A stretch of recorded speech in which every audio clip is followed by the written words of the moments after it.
Dans cette leçon, nous allons voir ensemble la balance AG.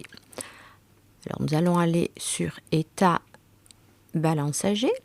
Alors, la balance AG, c'est un état qui concerne les tiers. Nous pouvons voir qu'elle est regroupée avec état tiers et échéancier. Alors, une balance AG, c'est quelque chose qui est très utilisé par les comptables. Il s'agit d'un état prévisionnel des échéances à venir. Donc, nous allons pouvoir, à une date de situation donnée, calculer le nombre de jours de retard de paiement d'après une date soit d'écriture, soit d'échéance.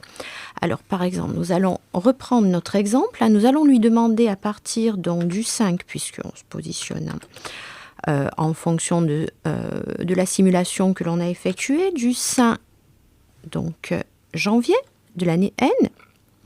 Nous allons travailler sur les clients.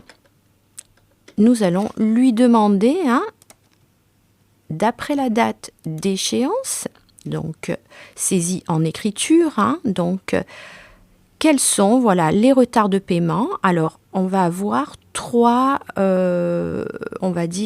colonnes.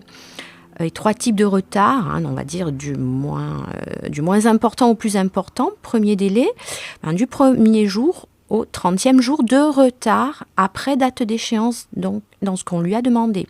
Deuxième délai, donc du 30e au 45e jour, et troisième délai du 45e au 60e jour, d'après la date d'échéance toujours, et non de la date d'écriture dans ce cas-là, à partir du 5 janvier. Allez, on va voir ce que ça donne, on va faire OK. On lance l'aperçu avant impression. Voilà, et on peut constater que l'on a la liste. Alors, ce sont les clients qui, sur nos à nouveau, avaient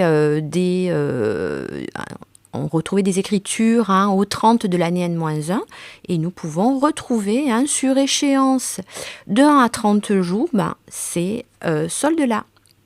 Voilà pour la balance AG, très utile en comptabilité pour gérer les échéances clients.